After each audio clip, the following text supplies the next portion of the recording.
şairimiz Hattegati Costa'nın bir şiirini okumak istiyorum.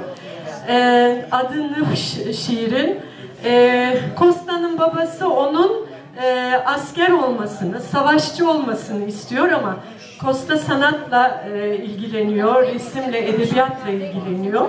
Onun için babası için yazdığı şiirini okumak istiyorum. Babasına kendi düşüncelerini bildiren şiiri.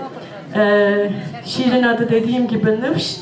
Tijme de mamakeş mefedi gerond, dejer de mamakeş mecer de kont. Yefedi fendiyak kanve yıfırtler, lepuya rediyak neveyi evjer. De nomel de kadel ne barem mehi, nuazme me adel. Fendon hoş kemi. Eş topi ne kajın, eş barek neden.